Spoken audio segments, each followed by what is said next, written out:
Bonsoir. De mon côté, je trouve que le film, il peut à la fois être jugé comme un peu pessimiste, mais optimiste exactement les mêmes messages. Je m'explicite tout de suite. En fait, le film illustre bien la puissance, euh, la capacité d'orientation quand on a simultanément une orientation politique européenne, la PAC, une orientation politique nationale, notamment au travers du remembrement, et une organisation de filière qui, les trois, s'alignent dans une même direction.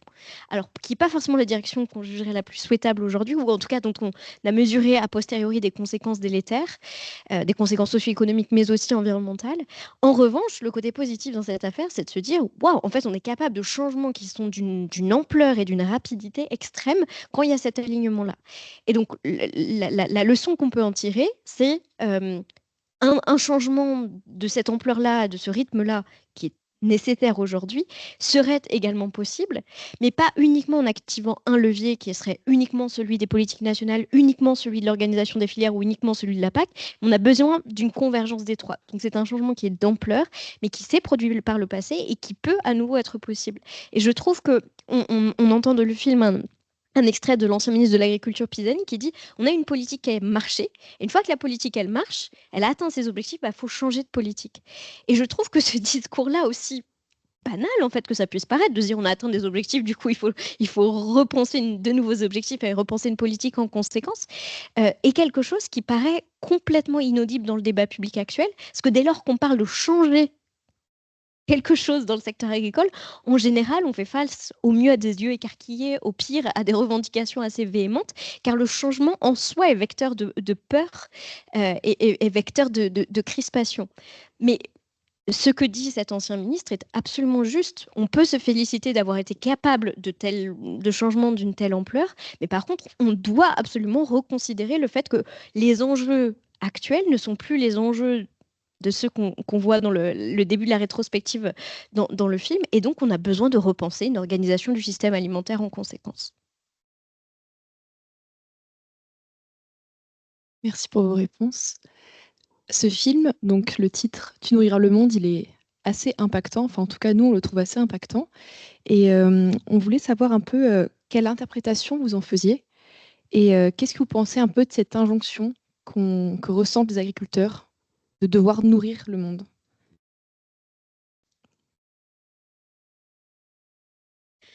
J'ai un peu envie de vous faire une analyse à la Sciences Po un peu ridicule, mais en fait, je pense qu'il y a trois caractéristiques assez intéressantes dans ce titre. Il y a le verbe nourrir, le fait qu'il soit au futur, et la partie le monde.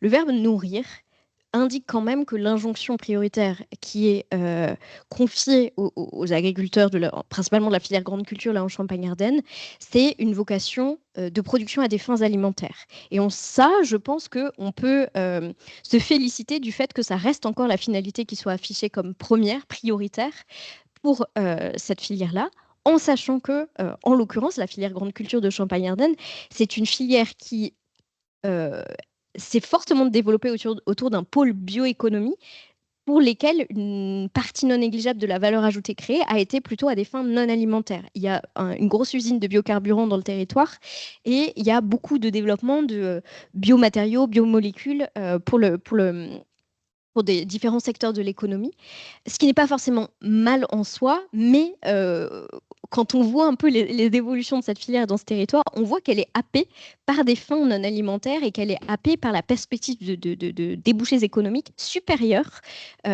lorsqu'on parle plutôt de production énergétique ou de production pour alimenter la recherche. Et donc, affirmer le fait que la priorité de l'agriculture, c'est de nourrir, me semble être quelque chose de plutôt souhaitable. Ensuite, autre point positif, le fait que le verbe soit au futur, ça veut dire qu'on demande non seulement à ces agriculteurs d'être capables de nourrir aujourd'hui, mais de nourrir aussi demain. Et ça ouvre nécessairement à s'interroger sur la pérennité des facteurs de production de l'agriculture. Et donc, euh, sans dire que la finalité première de l'agriculture, ça doit être d'entretenir l'environnement ou d'entretenir le paysage, ben nécessairement, ça nous amène à nous interroger sur la capacité des terres agricoles qu'on voit dans le film à continuer à être productive et éventuellement aussi productive qu'aujourd'hui malgré le changement climatique dans 10, 15, 20 ans. Et donc, nécessairement, une approche qu'on pourrait qualifier d'agro-environnementale est assez facilement appelée dès lors qu'on met ce verbe au futur. Par contre, sur la dimension le monde, et puis je m'arrêterai là, je me suis, à titre personnel, beaucoup interrogée sur cet attrait qu'avait le fait de, cette chimère un peu, le fait de contribuer à nourrir le monde, plutôt que de chercher prioritairement à nourrir ses voisins, son pays ou ce que vous voulez. Qu'est-ce qu'il y a de beaucoup plus séduisant dans l'idée de nourrir le monde, plutôt que de nourrir ceux qu'on connaît? Alors, j'ai utilisé le mot chimère et peut-être qu'on pourra y revenir plus tard. D'abord, la plupart des agriculteurs qui considèrent qu'ils contribuent à nourrir le monde, malheureusement, se trompent un peu et ils ne sont pas dans les modèles les plus efficients. Et c'est plutôt, en général, le reste du monde qui nous nourrit, mais on pourra éventuellement revenir là-dessus. Mais l'appel vers le monde, je pense, il est très lié à la libéralisation de l'agriculture et au fait qu'à un moment donné, la France ait cru que son intérêt économique était dans sa capacité à exporter en agriculture. Et il est indéniable que jusqu'à une époque qui n'est pas si ancienne que ça, la France avait des vrais atouts dans les accords de libre-échange, la politique commerciale, et donc pouvait voir un intérêt économique à cette libéralisation des échanges agricoles mondiaux et donc à contribuer à l'exportation vers d'autres destinations lointaines. Aujourd'hui, c'est quelque chose sur lequel on revient un peu dès lors qu'on envisage le commerce de produits agricoles avec des puissances agricoles qui sont in fine beaucoup plus productives et compétitives que nous. Mais je pense que du coup, cet attrait pour le monde, il est très lié à cette histoire de la libéralisation des échanges. Mais on a à un moment donné dans le film une agricultrice bio qui dit mais où est la place de l'agriculture française dans les étals, par exemple. En fait, et dès lors que on donne comme injonction de nourrir le monde, d'inscrire l'agriculture dans ce cadre d'échanges libéralisés, bah oui, les échanges sont libéralisés dans les deux sens, y compris sur les importations. Et donc ensuite, on a des agriculteurs français qui s'interrogent à juste titre sur la place des produits français dans les étals français. J'ai donc l'impression que cette mondialisation de l'agriculture, on l'a beaucoup pensé sur son volet exportateur et on a un peu moins anticipé les conséquences sur la partie importation. Et il me semble que c'est aujourd'hui par les interrogations croissantes au sein du monde agricole sur cette légitimité des importations qu'on pourra peut-être, qu'on commence à pouvoir amorcer un débat sur la remise en question, le questionnement du modèle agricole qu'on souhaite et de la place qu'on souhaite accorder à l'ouverture des marchés agricoles. Merci beaucoup pour cette réponse. C'est amusant parce que moi, je n'ai pas du tout la même interprétation du titre. Et en fait, moi, le Tu nourriras le monde, je l'ai pris un peu comme l'injonction que les agriculteurs ont reçue depuis les années 50. C'est-à-dire, et ça reste encore aujourd'hui quelque chose d'important, c'est-à-dire ce qui est considéré comme important, c'est le volume de production.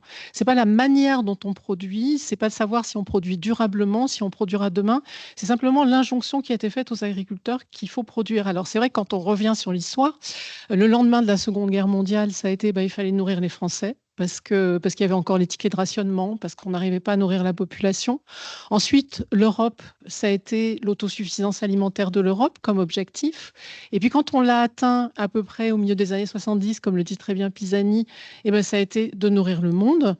Alors peut-être que cette vision, je la tiens parce que j'ai beaucoup travaillé sur les États-Unis et que les États-Unis, jusqu'à ce que il y ait quand même une part très importante de la production qui passe dans les agrocarburants, c'était quand même leur leitmotiv, c'est-à-dire qu'ils étaient là pour nourrir le monde et qu'ils avaient vocation à le faire parce qu'en fait, ils avaient des conditions idéales de production en termes pédoclimatiques, ils avaient un niveau d'équipement, des tailles d'exploitation et quelque part, c'est un message qu'on a beaucoup entendu jusqu'à une période récente et particulièrement pour l'Île-de-France qui avait des exploitations de grande taille de par son histoire et puis des conditions pédoclimatiques aussi extrêmement favorables.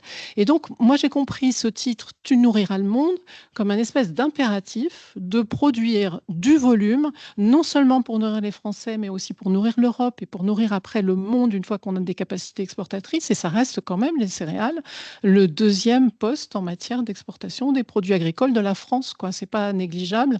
à peu près à égalité avec les produits laitiers et derrière les vins et spiritueux. Et donc, moi, je l'ai pris comme un message qui finalement ne change pas. Alors qu'en fait, comme dit Pisani, et comme tu l'as rappelé, voilà, cette politique, elle a réussi, on a accru les volumes, ben maintenant il faut en changer, parce que c'est plus ça l'objectif principal, c'est qu'aujourd'hui, effectivement, les préoccupations de nourrir durablement, parce qu'on utilise quand même beaucoup de ressources fossiles non renouvelables, hein, pour pouvoir produire, et quelque part, il y a un moment où ça va plus marcher, quoi. Et donc, les impératifs ont changé, mais on voit bien, moi, j'ai pris ce titre comme étant ce qu'on a donné comme consigne aux agriculteurs et finalement, on n'a pas tant changé de ça de discours aujourd'hui, alors qu'il faudrait vraiment le faire. Enfin, moi, c'est comme ça que je l'ai compris.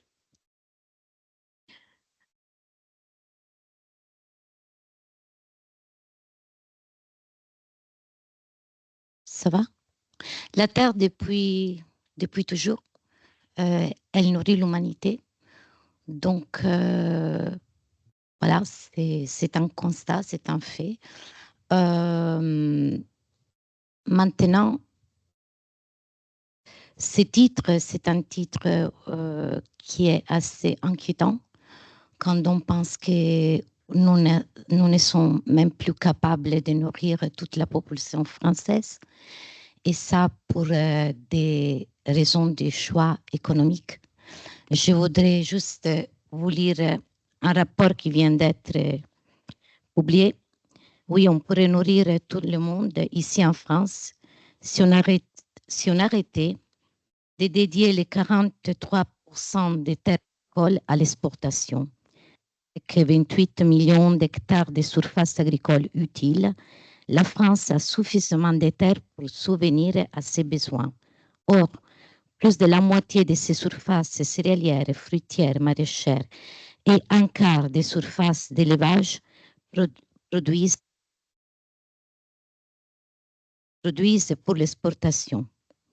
En parallèle, la France importe toujours plus de denrées alimentaires destinées à la grande distribution ou à l'industrie de transformation.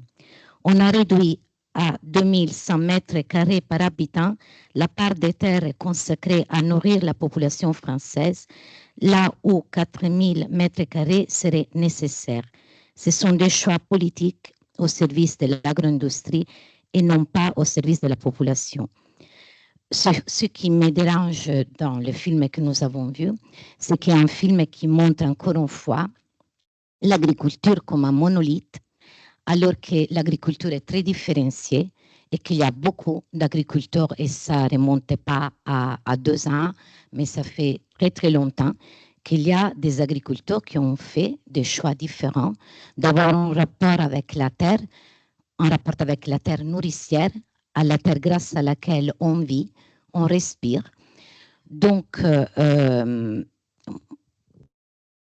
moi, ce qui me dérange, c'est le fait déjà de parler d'agriculteurs et pas de paysans, de parler d'exploitation et pas de ferme.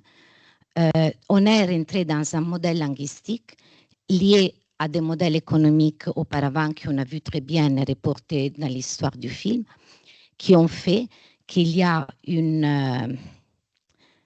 un détachement de l'être humain qui travaille la terre pour se nourrir, pour nourrir les autres, pour permettre à un écosystème de continuer à vivre avec des arbres, avec voilà, on a vu là les bandes fleuries, on a vu la remise en place des haies. Donc, on a fait le démembrement pour après, aujourd'hui, retourner à une organisation de parcelles différentes, beaucoup plus petites. Mais voilà, ce qui met mal à l'aise, c'est de quel monde on parle, si nous ne sommes même plus capables, au jour d'aujourd'hui, avec toute la technologie qu'il y a, à donner assez à manger à toute une population dans un pays dit développé, dans un pays occidental.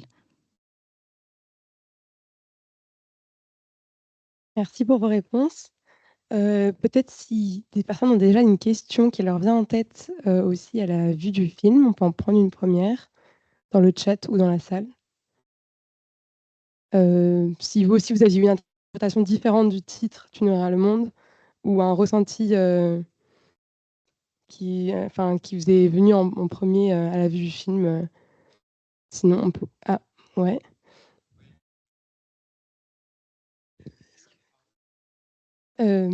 Donc, sur cet aspect du lien à l'alimentation et au coût de l'alimentation, et à quel point ce système ne nourrit ni les agriculteurs, ni tant que ça les consommateurs français, est-ce que l'une de vous souhaite répondre? Peut-être Sophie Devienne, vous êtes donc présidente de l'Observatoire de la formation du prix et des marges des produits alimentaires, donc une petite vision filière un petit peu peut-être qui nous éclairait. Oui, alors juste pour rappeler que les prix agricoles ont diminué beaucoup plus que les prix des produits alimentaires, hein, quand on compare, je parle en monnaie constante, hein, hors inflation.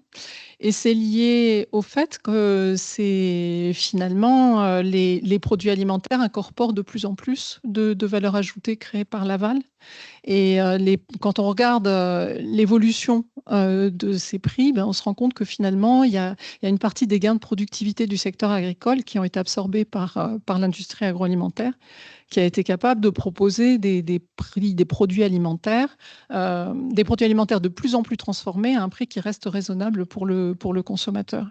Et derrière, quand on commence à regarder ça, et c'est vrai que on ne peut pas parler de tout en 1 heure et demie, hein, mais c'est vrai que derrière ça, il y a le fait qu'on a quand même une bonne partie des consommateurs qui consomment de plus en plus des produits très transformés, vendus sous des emballages qui coûtent les yeux de la tête à la société pour pouvoir les recycler, etc., sous format portion pour une personne qu'on met dans le micro-ondes, on appuie sur le bouton et ça sort. Et tout ça à un prix qui reste raisonnable parce que le prix des produits agricoles, il a diminué tellement qu'il a permis en fait cette transformation de la consommation.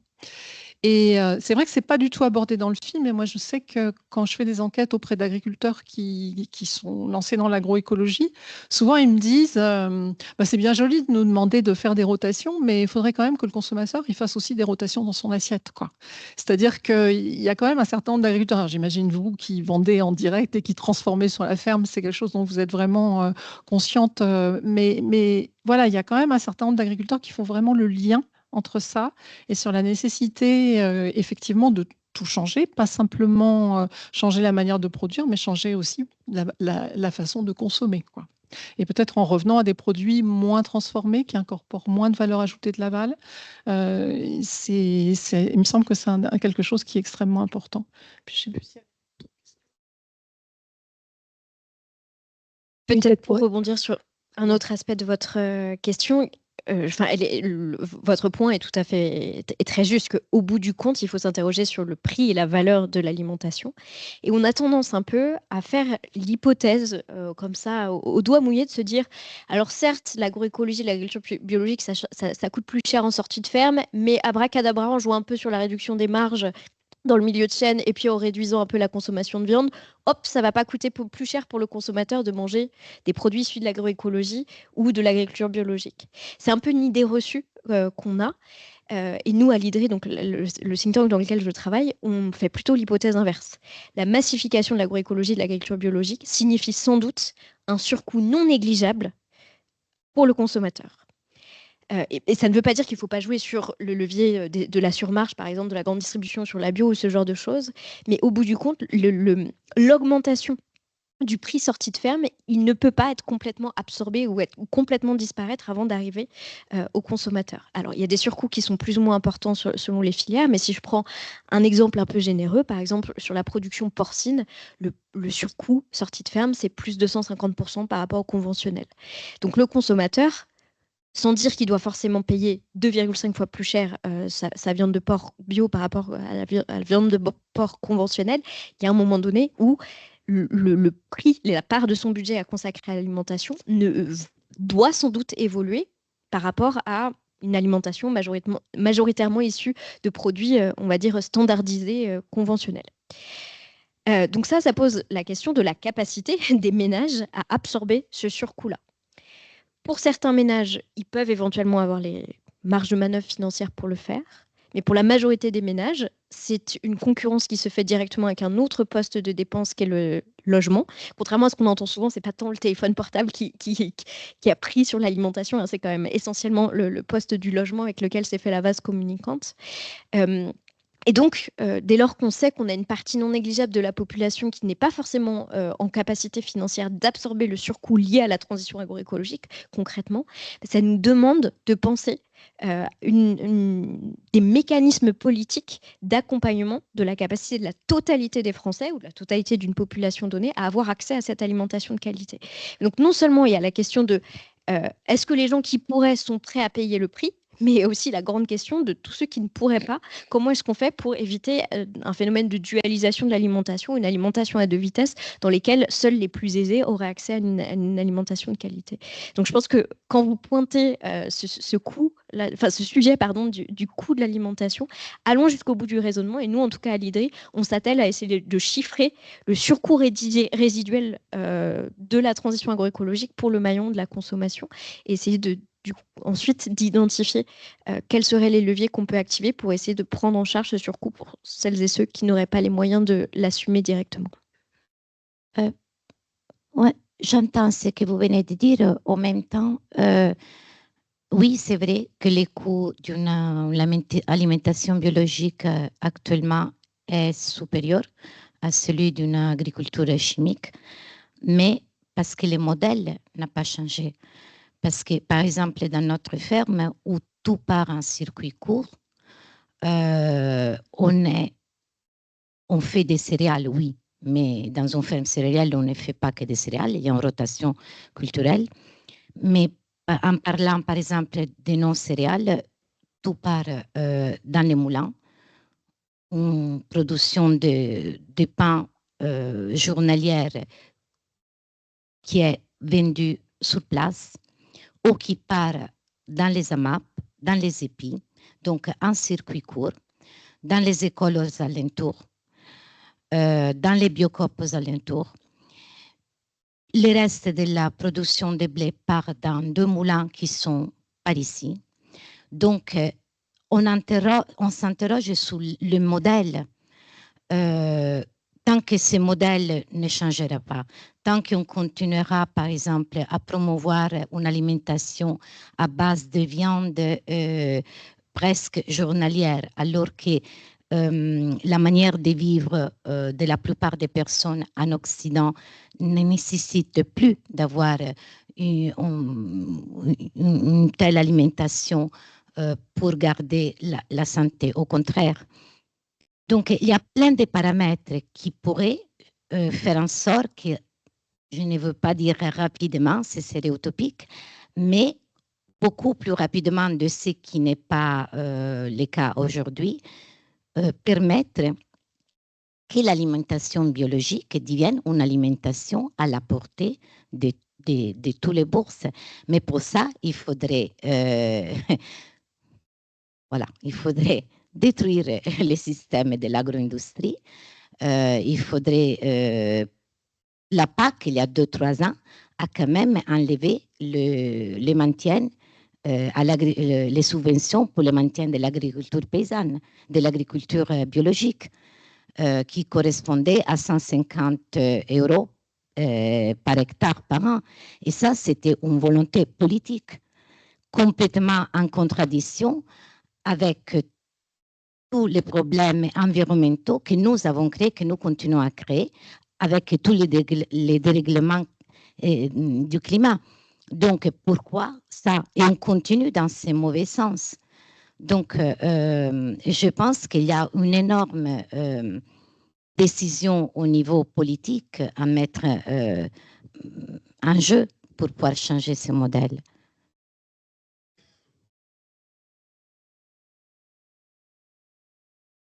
Juste pour pas qu'il y ait de malentendus, vous avez tout à fait raison qu'il faut activer tous les leviers qui sont possibles, tels que la végétalisation de l'assiette, la réduction des pertes et gaspillages, ce genre de choses qui libèrent des marges de manœuvre économiques pour essayer d'avoir accès à une alimentation de qualité. Et ça, il y a une étude très intéressante du think tank I4C qui regarde avec une certaine part de végétalisation, avec une certaine part de réduction des pertes et gaspillages, combien ça libère de marge de manœuvre pour augmenter la part de bio dans le panier. Et donc, on voit qu'on peut augmenter la part de bio, mais on ne peut pas arriver à 100% en activant seulement ces leviers. Et donc, du coup, il faut plutôt assumer qu'il y a quand même, au bout du compte, pour partie, un surcoût. Et j'insiste, moi, sur cette notion de surcoût, c'est pas du tout pour blâmer l'agriculture biologique, bien au contraire.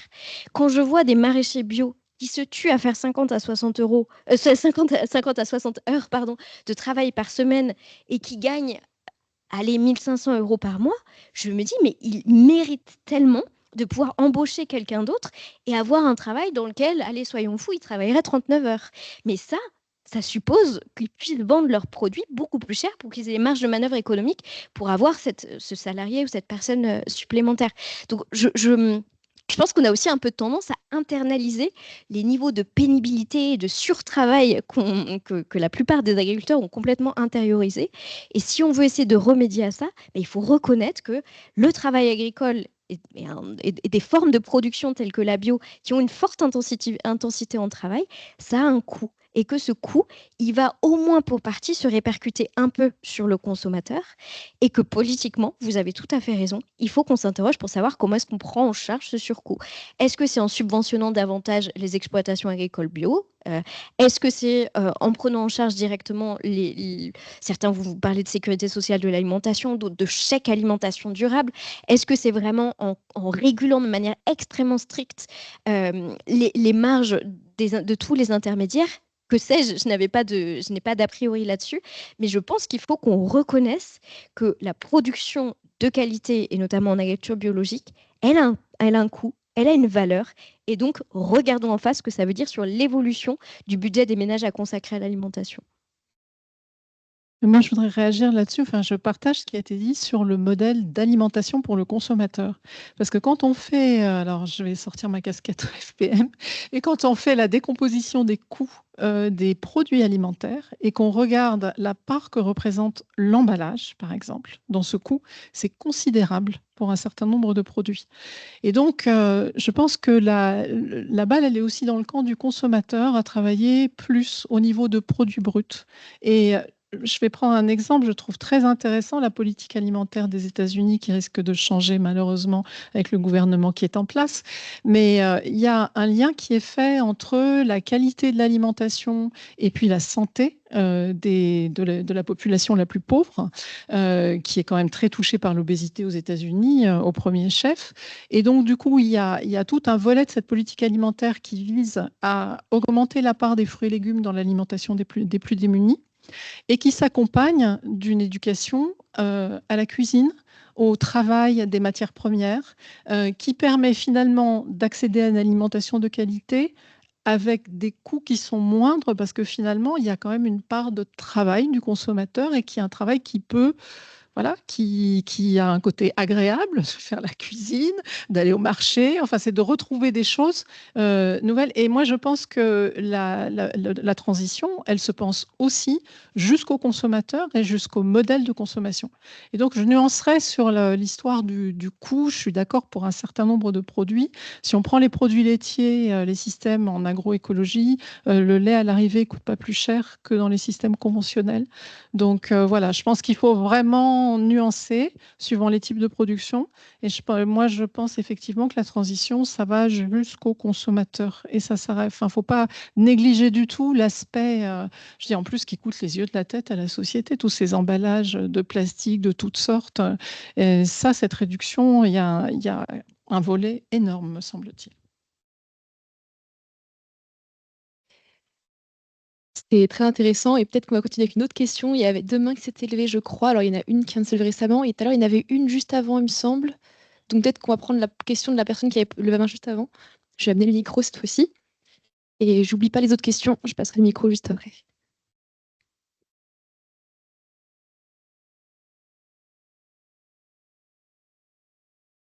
Je ne sais pas si je vais ajouter grand-chose de nouveau par rapport à ce qui vient d'être dit, mais dans le titre, parce qu'on est toujours sur la question du titre, ce qui me frappe vraiment, c'est le premier mot, le tu, qui est bien évidemment le paysan ou l'exploitant agricole, si j'ose dire. Je trouve que c'est intéressant dans le titre de le mettre à la première place, C'est bon, c'est à la fois un aspect positif et un aspect négatif. Alors l'aspect négatif, c'est que l'injonction qui est faite aux paysans, j'ai l'impression qu'elle est faite en l'état et qu'on dit rien de plus, donc on laisse le paysan se débrouiller tout seul. Mais d'un autre côté, c'est pas non plus mauvais, bien sûr, de mettre le paysan au centre du jeu parce que c'est essentiellement les paysans qui peuvent savoir quoi faire pour améliorer la situation et effectivement nourrir. Alors peut-être le monde, mais déjà nourrir, c'est déjà bien. Donc il y a un petit peu cet aspect ambivalent dans le titre. Je ne sais pas quelle est l'intention des auteurs, mais moi je vois les deux en tout cas.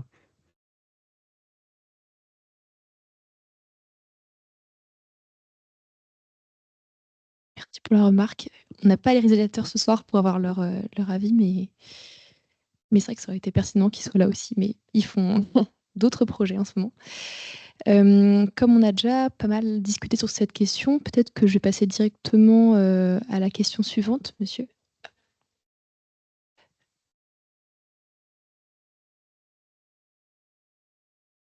Oui, mais il vient de m'indiquer à la personne de devant, donc je vais d'abord.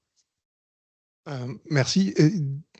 Pour rebondir sur ce que disait un des agriculteurs, où il disait qu'il était en fermage et qu'il y avait une partie de ces terres qui étaient non utilisées pour faire de la production directe. J'aimerais avoir votre avis sur tout ce qu'on pourrait appeler des paiements pour ce genre d'aide qui peut avoir à la biodiversité, services écosystémiques, etc. Et la deuxième chose que j'aimerais vous demander, c'est moi, j'entends parler du fait que l'agriculture bio, elle est plus chère dans les assiettes à la fin, mais en fait, l'agriculture, c'est un gros mot conventionnel, hein, c'est très très vague. Il y a 10 000 formes d'agriculteurs, mais il me semble quand même qu'en utilisant beaucoup de pesticides ou de produits, on va payer quand même collectivement, tous ensemble, un prix à la société qui est pas négligeable du tout, puisqu'on a quand même un effondrement de la biodiversité qui a été bien décrit, notamment le test du pare-brise, là, hein, qui est quelque chose qui a été décrit par des écrivains depuis longtemps. Et puis, le fait qu'on va aussi payer une deuxième fois pour faire de la dépollution de notre eau, par exemple, si on veut le boire, et puis on va le payer une troisième fois si quelqu'un est malade et puis qui va être obligé d'aller à l'hôpital et de soigner les cancers qui sont aussi évoqués dans le film. Donc, cette partie de paiement pour services écosystémiques qui pourrait remplacer ce qui a été évoqué d'aide à la transition bio qui a été abandonnée, est-ce que vous pensez que c'est une voie qui peut être utile ou envisageable?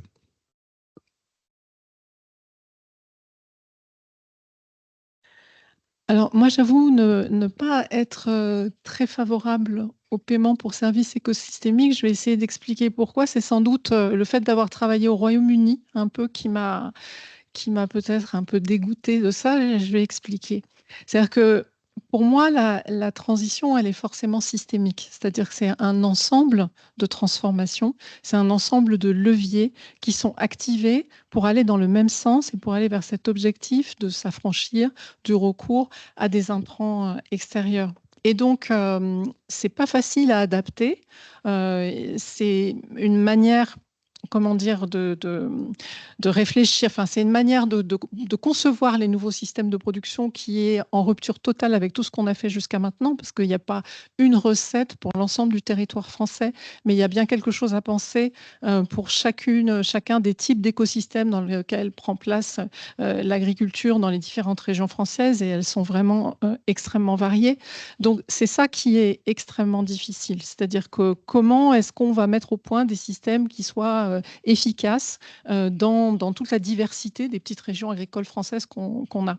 Et donc, il me semble que ce qui est important, c'est d'avoir une aide qui permette aux agriculteurs d'essuyer les plâtres les premières années pour mettre au point ces systèmes, alors avec une recherche qui peut les épauler, mais qui ne peut plus concevoir à leur place, parce que c'est vraiment le fruit d'une observation au quotidien de comment ça fonctionne, etc., en fonction des types de sols. Ça a été dit dans le film, une réflexion collective, etc. Mais j'insiste sur l'aspect systémique des transformations et la difficulté de les concevoir à l'échelle de chacune des petites régions. Le problème des paiements pour services écosystémiques, c'est que ça devient souvent un menu dans lequel on pioche parce qu'on va réussir à résoudre tel problème. Et je prends un exemple, là, justement, sur les haies fleuries.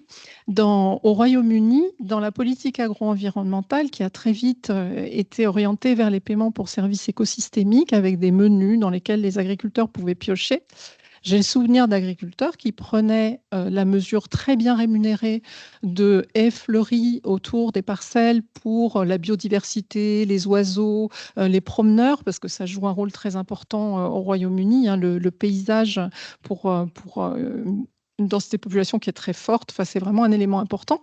Et puis derrière, il y avait du blé conduit de la façon la plus conventionnelle possible, y compris séché au glyphosate sur pied 15 jours avant la récolte pour abaisser le degré d'humidité du blé.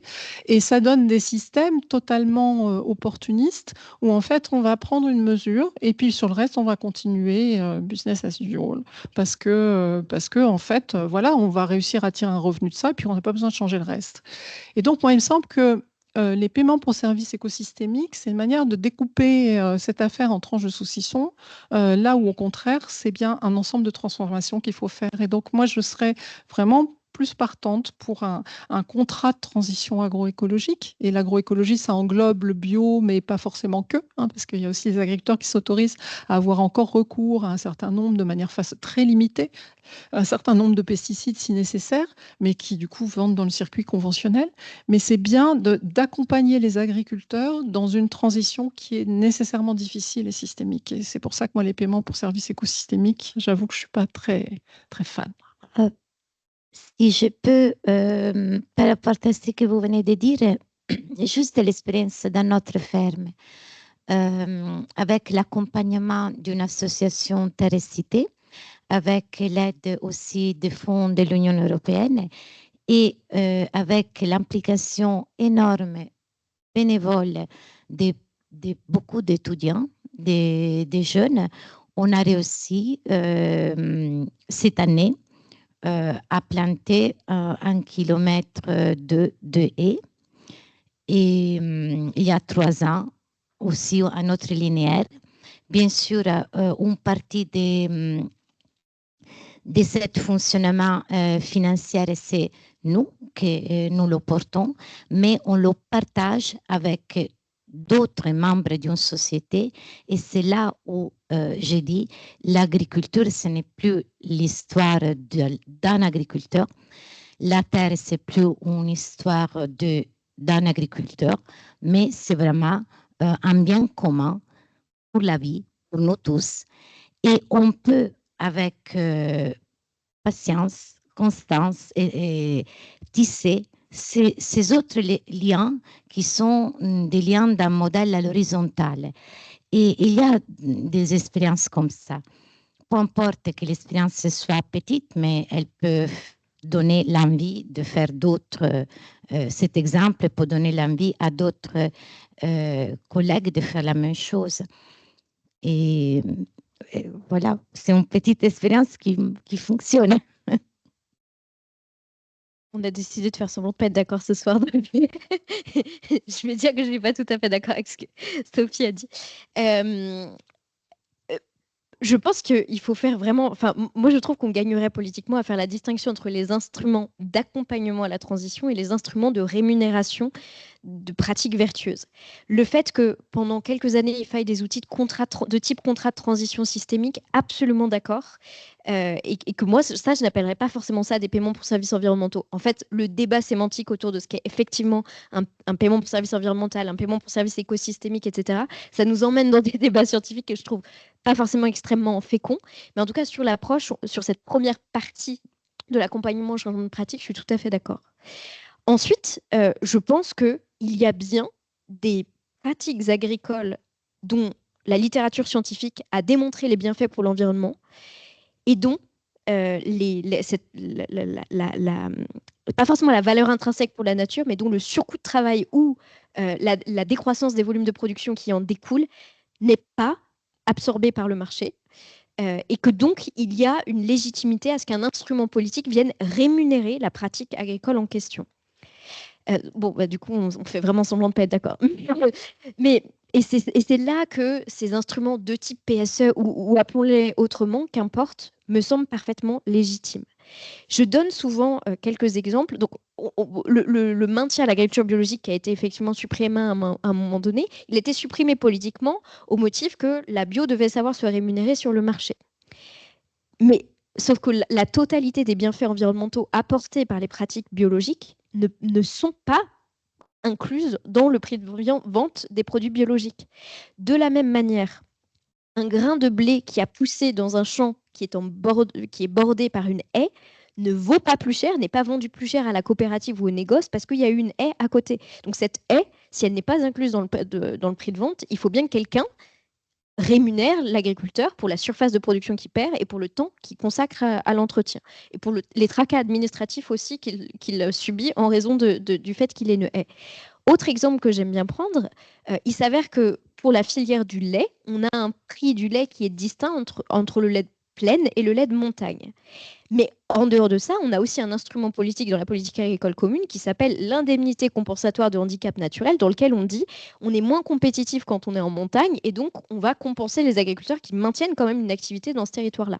Là, on se dit bien, ils ont quand même un prix sur le marché qui est un peu différent. On leur donne un instrument politique pour cette raison qu'ils sont en territoire de montagne.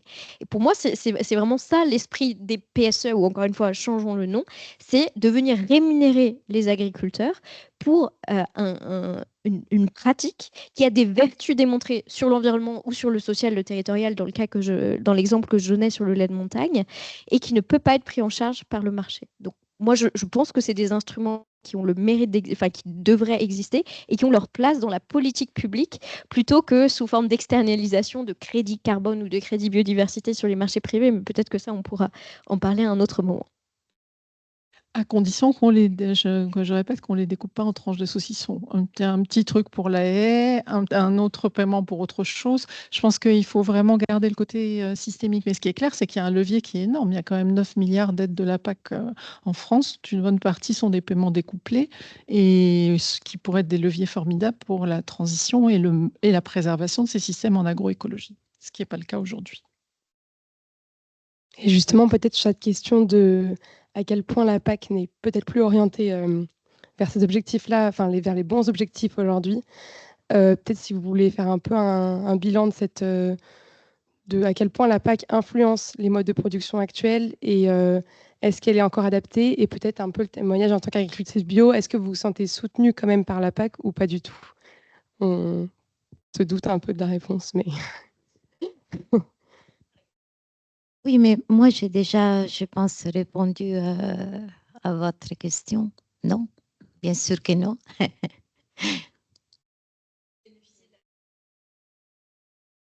Alors, on bénéficie de la PAC, mais pour ça, je préfère, oui, que...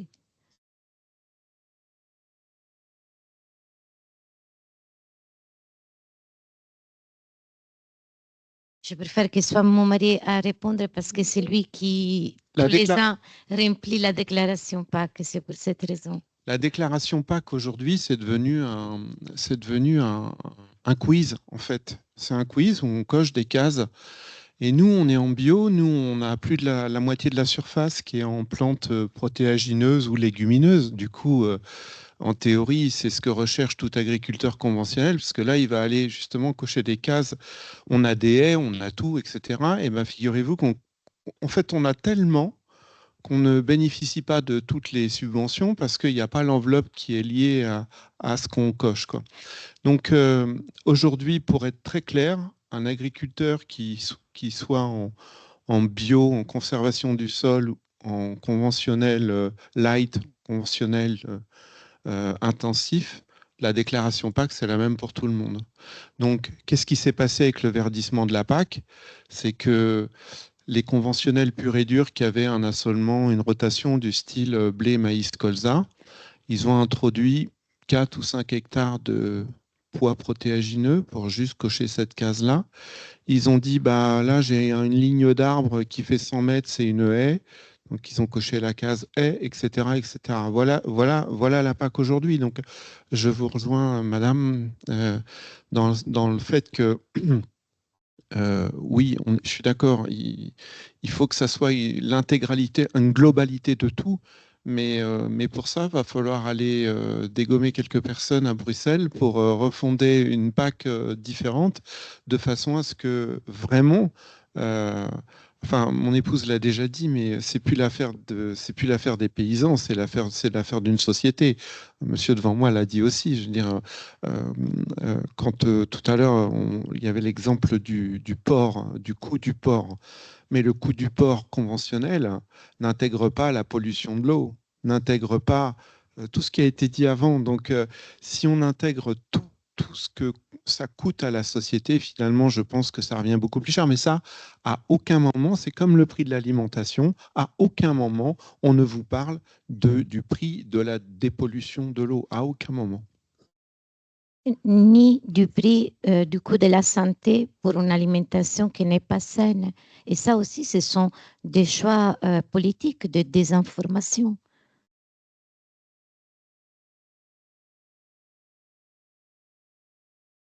Alors oui, il s'avère que j'ai pas mal tâté de dossiers PAC. J'ai commencé ma carrière au ministère de l'Agriculture à négocier et faire des dossiers PAC.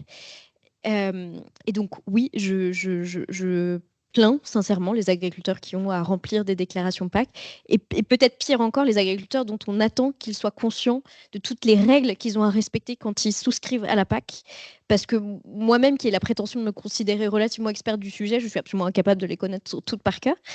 Donc, il ne s'agit absolument pas d'adouber la PAC telle qu'elle fonctionne aujourd'hui. Mais dans le type de propos que vous avez, vous assumez une finalité de la PAC à soutenir les modèles agricoles vertueux d'un point de vue environnemental. Je pense que dans cette salle, on est à peu près tous convaincus. Mais historiquement, la PAC n'a pas du tout été conçue pour ça. On l'a rajoutée par la petite porte, pour le dire assez rapidement, de se dire si la PAC elle pouvait faire 2-3 bricoles pas trop mauvaises pour l'environnement, tant mieux. Et on l'a rajouté. Et en fait, aujourd'hui, on arrive, si je prends vraiment l'exemple de la PAC telle qu'elle s'applique en ce moment, la PAC 2023-2027, on a ce qu'on appelle 9 objectifs spécifiques dans la PAC. La PAC, elle doit permettre la compétitivité, soutenir le revenu, la compétitivité des filières, soutenir le revenu. Elle doit permettre la meilleure répartition de la valeur dans la chaîne de valeur. Elle doit être bonne pour le climat, la biodiversité, les ressources naturelles, le bien-être animal. Elle doit favoriser le développement rural, favoriser l'installation de jeunes agriculteurs et de nouveaux agriculteurs et répondre aux attentes sociétales en matière d'alimentation. Eh ben, bon courage avec une même politique dans 27 États membres, avec toute la diversité des agricultures que cela recouvre, arriver à trouver des instruments politiques qui permettent de conjuguer tous ces objectifs spécifiques, c'est mission impossible littéralement, puisque par exemple, l'objectif de compétitivité prix et d'orientation vers l'exportation des filières, puisque ça figure dans la PAC, n'est globalement pas très compatible avec un objectif d'agriculture qui maximise ses bienfaits pour l'environnement au sens large du terme. Donc aujourd'hui, en fait, on n'est pas au clair sur la place qu'on souhaite accorder à la transition agroécologique dans la PAC. Quelle est la finalité de la PAC? Ça n'est plus quelque chose sur lequel il y a un consensus ni au niveau européen ni au niveau français. Et donc, selon un peu l'obédience dans laquelle on est, on va considérer que l'objectif premier de la PAC, c'est de continuer du soutien aux revenus, et ce de manière relativement indéterminée selon le type de culture, le type de production ou le type de pratique qu'on a. Ou alors, on va considérer que la finalité première de la PAC, c'est d'accompagner la transition agroécologique ou rémunérer les agriculteurs qui ont les pratiques les plus vertueuses. Mais fondamentalement, tant qu'on n'a pas tranché ce débat-là, on peut s'écharper pour savoir quel pourcentage de budget on alloue à telle mesure verte, quels sont les critères précis qu'on va faire entrer dans telle ou telle mesure, mais on ne s'entendra jamais. Et quand on négocie la PAC, en fait, on se tape toujours la tête contre ce débat-là qui est: est-ce qu'on reste dans une PAC dont la finalité première est un soutien aux revenus inconditionné ou peu conditionné, ou est-ce que la finalité de la PAC, c'est une orientation délibérée vers un certain modèle agricole? Réforme après réforme de la PAC, on revient sur ce débat-là, et pour commencé à tremper dans les discussions de la réforme de la PAC post-2027, malheureusement, on constate d'ores et déjà au niveau européen que les voix qui se font le plus entendre sont plutôt des voix en faveur d'un abaissement de l'ambition environnementale de la PAC, d'une rétrogradation de l'ambition environnementale de la prochaine PAC. Et donc, la part du budget de la PAC qui vraisemblablement serait amenée à être allouée à des finalités environnementales dans la prochaine PAC risque de ne pas être beaucoup plus élevée que ça ne l'est aujourd'hui. Et moi, j'ajouterais quelque chose qui me semble important, c'est que, en fait, ce qui n'a pas changé du tout depuis le début de la PAC, c'est qu'en fait, plus on a une grosse exploitation et plus on touche d'aides. C'est-à-dire que les aides, auparavant, elles passaient par les prix, puisque les subventions permettaient d'avoir des prix qui étaient plus élevés. Et plus on avait des volumes de production qui étaient importants, plus on touchait indirectement des subventions. Et ça, finalement, ça n'a pas changé. C'est-à-dire que les subventions, elles sont toujours pas plafonnées. Le deuxième pilier, c'est très vite plafonné, les MAE, etc. Il y a tout un tas d'aides du second pilier qui sont plafonnées, celles du premier, elles ne le sont pas. Et à partir du moment où on ne plafonne pas ces aides, et quand on considère, notamment par exemple dans les exploitations céréalières, hormis des périodes genre 2022-2023 où les prix étaient particulièrement, surtout 2022, particulièrement élevés, mais on se rend compte que le revenu des agriculteurs, c'est les subventions. Et c'est strictement proportionnel à la surface. Donc en fait, on est dans un modèle aussi qui tant qu'on ne touche pas à ça, ça va être extrêmement difficile de remettre en cause les façons de produire, quoi, parce que les agriculteurs, ils sont conduits, comme ça a été dit dans le film d'ailleurs, à toujours la survie économique, c'est de produire plus, d'avoir une surface qui est plus importante. Pendant longtemps, ça a été d'augmenter les rendements. Aujourd'hui, comme ça a été dit dans le film, c'est d'accroître la surface, quoi. Alors, il y a peut-être aussi produire plus de valeur ajoutée, des gens qui le font, mais on ne peut pas dire que des subventions qui sont proportionnelles à la surface et non plafonnées, ça pousse les gens à produire autrement. Merci beaucoup. Il me semble qu'il y avait une autre question en attente.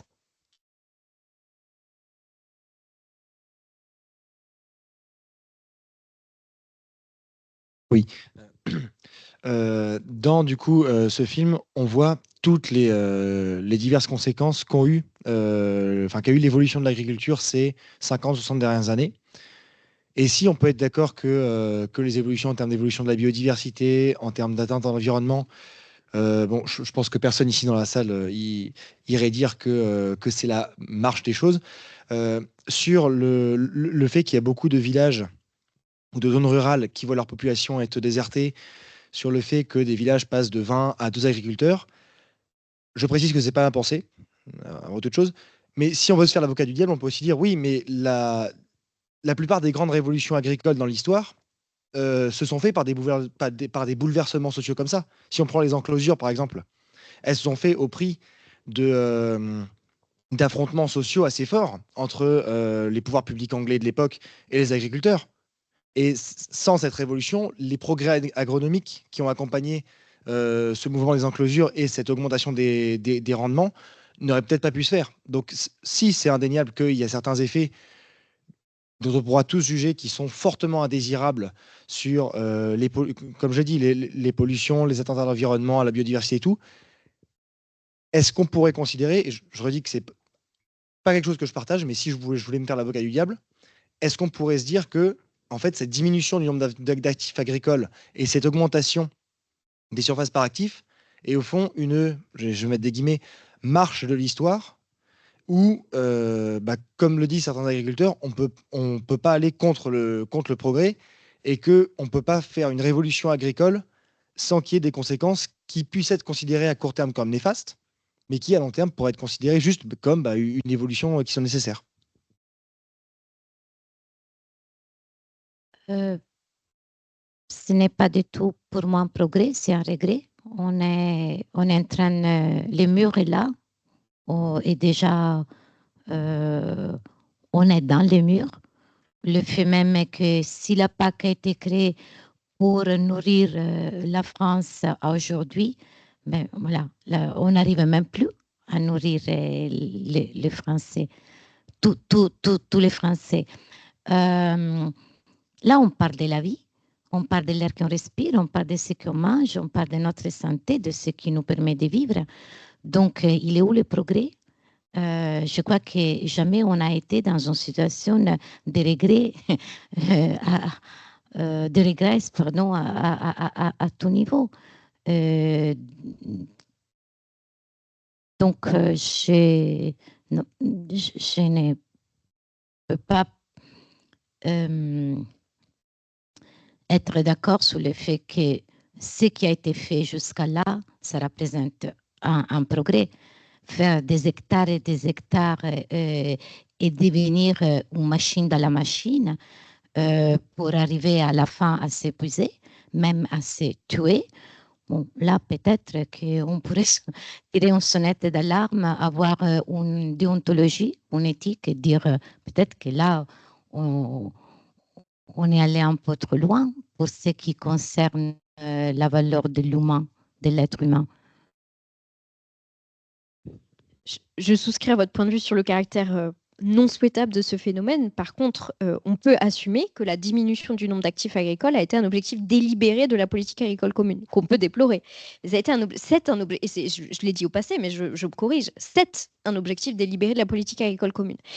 Dans les objectifs fondateurs de la PAC, qui sont encore les objectifs qui figurent dans le traité sur le fonctionnement de l'Union européenne, donc qui n'ont pas changé depuis 1962, figure l'utilisation rationnelle des facteurs de production, en premier lieu la main-d'œuvre. C'est écrit textuellement, la politique agricole commune a pour objectif de dégager des agriculteurs du secteur agricole. Pardon de le dire un peu brutalement.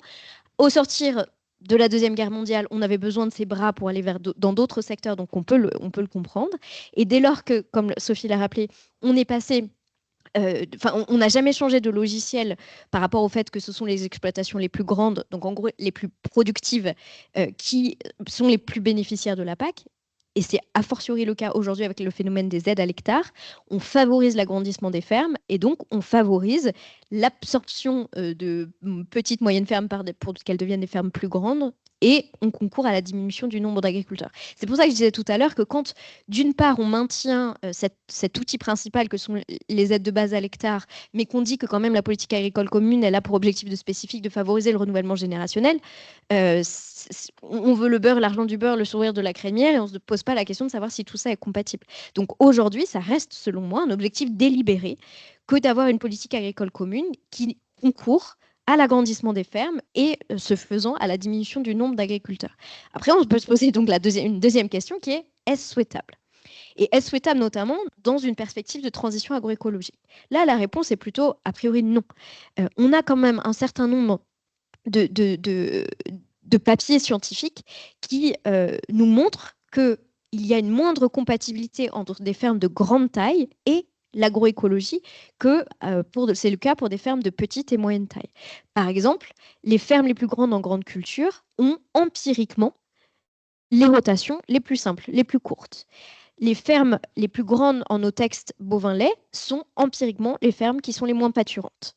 Donc ça, on peut documenter le fait qu'aujourd'hui, faire de l'agroécologie avec des grandes fermes, pour l'instant, on n'y arrive pas trop. Et que donc, empiriquement, on aurait intérêt à essayer à minima de freiner le ralentissement de la diminution du nombre d'agriculteurs. Si on est extrêmement ambitieux et optimiste, pourquoi pas essayer de réaugmenter le nombre d'agriculteurs. Mais ça n'est clairement pas compatible avec le maintien dans le traité de cet objectif de l'utilisation rationnelle du facteur de la main-d'œuvre. Et ça n'est, à mon sens, pas non plus très compatible avec le maintien de l'outil principal qui est aujourd'hui dans la PAC, les aides découplées à l'hectare. Oui, puis je pourrais rajouter aussi un élément à ça, c'est qu'avoir toujours de plus grandes surfaces, ça veut dire avoir un équipement toujours plus performant et plus coûteux. Et c'est un élément important de savoir que l'agriculture, c'est le secteur de l'économie française où le capital par actif, enfin par personne qui travaille, est le plus élevé de tous les secteurs de l'économie. Donc, il y a bien un moment où ça va atteindre ses limites. C'est-à-dire que, quand ça a été dit aussi dans le film, il parlait des dettes, effectivement, mais les capitaux qu'il faut aujourd'hui pour tenir des exploitations très grandes sont absolument considérable, quoi. Et dans un contexte de politique qui ne sont plus du tout régulatrices de quoi que ce soit, avec des rentes à l'hectare qui sont distribuées grosso modo, mais sinon il n'y a plus de régulation des volumes de production, de ce qui rentre, des exportations, enfin des importations, etc.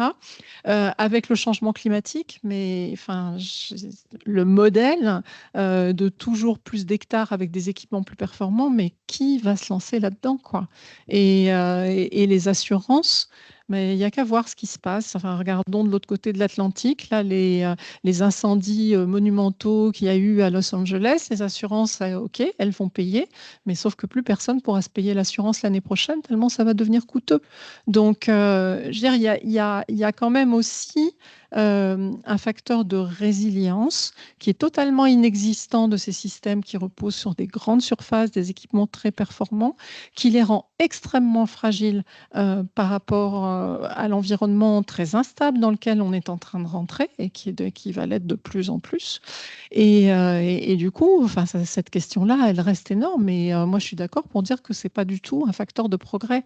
Et juste un petit clin d'œil encore, enfin, vous allez dire que je suis obsédée par les États-Unis, mais je trouve que c'est très intéressant de regarder ce qui s'y passe parce que quelque part, ça nous montre aussi tous les travers vers lesquels on peut aller si on suit la même voie. Eh bien, on se rend compte que cette agriculture qui est allée beaucoup plus loin en termes de surface, d'équipement, etc., elle n'est pas du tout résiliente et que jusqu'à maintenant, le ressort, c'est quoi? C'est l'État fédéral qui met la main à la poche et qui aligne des milliards de dollars pour absorber les chocs. Et on peut faire confiance à Trump pour faire ça pour ses agriculteurs parce que c'est sa base électorale dans beaucoup d'États et il le fera. Et je veux dire, est-ce que ça, c'est souhaitable? C'est un coût supplémentaire qu'on peut rajouter à tout ce qu'on a dit depuis tout à l'heure sur les externalités de cette agriculture, quoi. Et par rapport aussi, pour abonder dans ce que vous venez de dire, vous l'entendez très bien par mon accent, je ne suis pas française. Mais ce qui m'a vraiment choquée en vivant ici, c'est toute cette désertification dont vous avez parlé. Est-ce que c'était un progrès d'avoir enlevé tout, oui, dans des villages qui avaient leur identité, un patrimoine qui était un patrimoine humain, culturel, toute une société qui s'est identifiée avec un terrain dans lequel ils étaient nés, ils avaient grandi. Tout ça, c'est un appauvrissement monstrueux qui a créé après toutes sortes de dérives, de malaises que nous vivons aujourd'hui. Ça, pour moi, est vraiment très, très, très préoccupant. Peut-être pour bientôt aller vers la fin de cette discussion, je pense qu'on a bien compris un peu les enjeux de la PAC déjà. Et pour prendre un peu de recul, du coup, un des objectifs qui reste principal aujourd'hui, c'est de produire toujours plus à tel point qu'on peut exporter, notamment dans des pays du Sud où on a peut-être un peu cette vision qu'ils n'auront pas forcément, en tout cas aujourd'hui, la production suffisante pour répondre à leurs demandes alimentaires. Est-ce qu'ils ont réellement besoin de ces céréales européennes ou est-ce qu'au contraire, ça les dessert? Si vous pouvez faire peut-être un peu ce lien avec les conséquences d'exportation. Alors, je ne vais pas répondre à la totalité de la question, je pense que Sophie le fera mieux que moi, mais il y a vraiment une idée reçue que j'aime battre en brèche, qui est que une puissance agricole telle que l'Union européenne nourrit le monde. C'est faux. L'Union européenne est importatrice nette de calories, importatrice nette de protéines. L'Union européenne ne nourrit pas le monde, c'est le monde qui nourrit l'Union européenne. Pourquoi ça? Parce que l'Union européenne est on va dire en moyenne plutôt un territoire de production intensive d'élevage, que ce soit de viande ou de produits laitiers essentiellement, et que pour nourrir ces cheptels de manière relativement intensive, on a besoin d'importer de grandes quantités de protéines végétales, et essentiellement du soja qui nous provient des Amériques. Et qu'on importe évidemment plus en calories et en protéines par le biais de ces protéines végétales que ce que les animaux transforment et ce qu'on est en capacité ensuite d'exporter. Donc oui, indéniablement, nous exportons des produits laitiers, par exemple de la poudre de lait. Oui, nous exportons l'Union européenne de la viande porcine, par exemple, mais cela se fait au prix du fait qu'on demande au reste du monde de nous nourrir. Donc, ne confondons pas les différents indicateurs d'un point de vue de la calorie, ce qui est quand même, me semble-t-il, un indicateur pas idiot pour raisonner l'efficacité d'un système alimentaire, c'est un mauvais calcul puisque nous avons besoin du reste du monde pour cette opération. Après, d'un point de vue des volumes de production et des euros, donc on va dire des tonnes et des euros, le raisonnement peut être le même et c'est éventuellement un calcul qui peut être jugé comme bénéfique pour certaines filières agro-exportatrices françaises ou européennes. Mais d'un point de vue de la capacité de l'Union européenne à nourrir le monde, je nous invite vraiment à raisonner avec cet indicateur de la calorie. Et dans ce cas-là, sortons des idées reçues et rappelons-nous que sans les Amériques, l'Union européenne ne nourrit personne, en fait. Et encore, dans ce calcul-là, on ne comptabilise pas l'énergie qui entre dans le système alimentaire européen sous forme d'engrais chimiques de synthèse qui viendrait encore alourdir notre déficit. Donc voilà, soyons lucides et précisons bien de quel indicateur on parle. D'un point de vue des euros, peut-être que tu vas vouloir revenir là-dessus. Oui, il y a des filières françaises qui ont un intérêt à l'exportation. Mais cet intérêt économique pour la balance commerciale du pays est à distinguer. C'est un intérêt économique pour la balance commerciale de la France. Ce n'est pas un intérêt de solidarité pour donner à manger à une partie du monde qui ne pourrait pas faire sans nous. Oui, alors je suis d'accord sur le constat global. Maintenant, on n'est pas forcément en train de parler des mêmes pays. C'est-à-dire que les pays qui fournissent l'Europe en soja ne sont pas ceux qui sont destinataires des céréales qui viennent s'exporter vers des pays qui, justement, n'ont pas la capacité d'exporter les produits tels que céréales, oléagineux, etc. Et je pense qu'il ne faut pas non plus se tromper de débat. Si on a faim dans le monde, ce n'est pas parce qu'on ne produit pas assez, c'est parce qu'il n'y a pas un pouvoir d'achat qui est suffisant, qui permet à cette population de se nourrir. Et parmi la population qui ne se nourrit pas à sa faim, elle recommence à augmenter d'ailleurs, cette population qui soit est vraiment en état d'insécurité alimentaire, soit vraiment ne se nourrit pas du tout à sa faim. Il y a quand même une bonne proportion de paysans, c'est à peu près les 2/3. Et puis sinon le reste, c'est des gens qui étaient paysans et qui ont été obligés de quitter la campagne parce qu'ils n'arrivaient plus à se nourrir avec leur activité agricole. Et donc déverser dans ces pays, bon, il se trouve que j'ai pas mal travaillé en Haïti. En Haïti, ce qui tue l'agriculture haïtienne, c'est justement l'importation de céréales à bas prix en provenance des États-Unis avec un différentiel de productivité du travail qui est considérable, quoi. Parce qu'en Haïti, les gens vont travailler sur 1/4 d'hectare, 1,5 hectare avec une houe, une machette. J'ai déjà vu faire le labour de mes yeux à la baramine. Je ne sais pas si vous représentez ce que ça veut dire de labourer à la baramine, c'est-à-dire d'avoir un pic, de faire ça et de retourner la motte, quoi. Et ils se prennent sur le marché le maïs qui arrive des États-Unis dans des exploitations qui sont ultra subventionnés, où je l'ai dit, la productivité du travail, elle est considérable et où les gens travaillent sur 500, 600, 1000 hectares par actif. Et le prix du marché, c'est celui de ce maïs américain qui arrive. Et donc l'agriculteur, quand il veut vendre un petit peu de surplus pour pouvoir s'acheter de quoi remplacer sa houe, remplacer sa machette ou tout simplement s'habiller, c'est rien du tout ce que ça vaut, ce qu'il est en train de produire. Donc, le problème n'est pas un problème de quantité. Le problème, c'est vraiment un problème de pouvoir d'achat. Et nourrir le monde, c'est illusoire. Et je voudrais, à cet égard, rappeler quelque chose, moi, qui m'avait vraiment frappé. C'est après que les États-Unis aient dit pendant des années, comme l'a dit l'Europe à un moment, on a vocation à nourrir le monde. Je me souviens d'avoir entendu un conseiller aux démocrates au Congrès qui disait aujourd'hui, nous, avec le maïs, on fait des agrocarburants. C'est vrai qu'ils passent à peu près 40% de leur production dans la fabrication d'agrocarburants.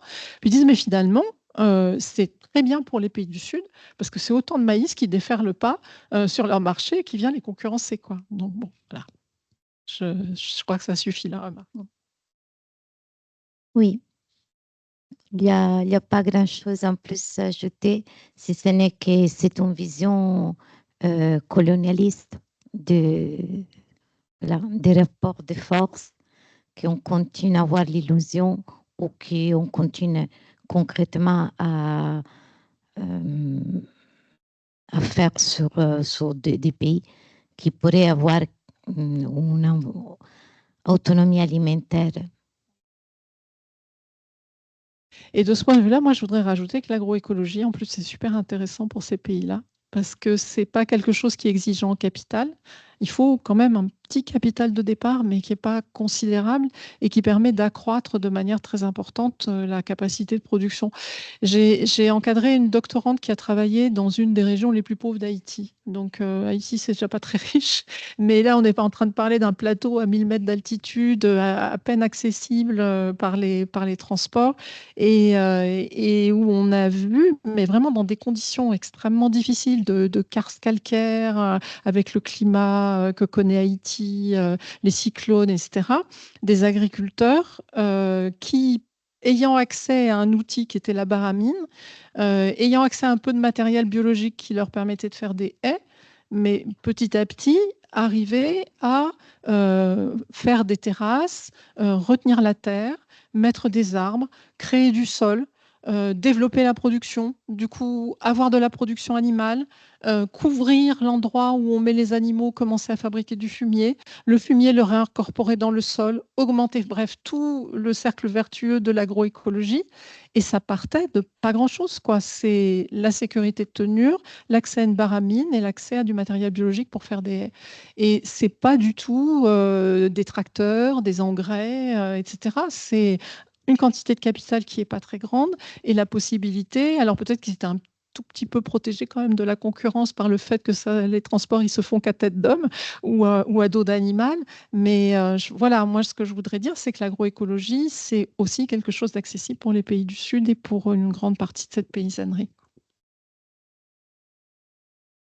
Super, bah merci beaucoup. Peut-être si vous voulez rajouter une dernière note de fin pour conclure cette discussion, si l'une de vous veut. Ou la salle, s'il y a une dernière remarque. Mais sinon, en tout cas, merci. Tout à l'heure, j'ai pas eu l'occasion de répondre notamment à Sophie sur la partie transition alimentaire, évolution des pratiques de consommation, et c'est quelque chose qui est absolument fondamental et sur lequel on a beaucoup travaillé à l'IDRI. Et donc, je voulais juste avoir l'occasion, je profitais d'avoir l'occasion de dire que oui, bien sûr, il faut aussi une transition au maillon des pratiques alimentaires, que par contre, peut-être, nous, on invite à sortir un peu de l'approche responsabilisante du consommateur individuel et bien penser à l'accompagnement de cette transition dans ses différentes dimensions et en reconnaissant l'impact de ce que nous on appelle les environnements alimentaires dans l'influence des choix de consommation du consommateur. Et donc ça nous invite aussi à se dire qu'aujourd'hui on a une politique agricole commune, mais pour pouvoir faire cette transition alimentaire, on a aussi besoin d'assumer qu'on a besoin d'une politique alimentaire et qu'il y a un rôle de la puissance publique à accompagner les changements de pratiques alimentaires. Or, aujourd'hui, c'est quelque chose qui est un peu tabou. On dit, oh bah non, l'État, on n'est pas des dictateurs, on n'a pas le droit de dire aux Français ce qu'ils vont manger. Mais pardon, nous laissons faire de la publicité, nous laissons les supermarchés mettre la promotion de viande rouge importée en premier dans les rayons. Tout ça, ce sont des facteurs qui, politiquement, génère le type de pratique de consommation qu'on a aujourd'hui. Et donc, à l'inverse, on peut aussi se ressaisir du rôle de la puissance publique pour accompagner la transition alimentaire et permettre les débouchés dont on a besoin pour la transition agroécologique. Oui, ça je partage, politique agricole et alimentaire commune, ça me paraît vraiment extrêmement important. Il y a un certain nombre de pays qui le font, d'articuler agriculture et alimentation. Oui, et donner aussi aux consommateurs un rôle décisionnaire, un rôle de pouvoir faire des choix et donc d'imposer aussi des désirs de se nourrir d'une manière plus vertueuse.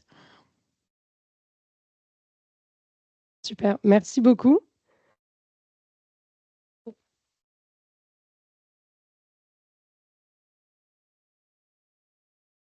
On veut aussi remercier le public d'être venu. Merci beaucoup d'être déplacé. Et merci aux personnes qui ont suivi en ligne. Je pense que tout le monde a trouvé ça très, très intéressant et que les profils étaient bien complémentaires.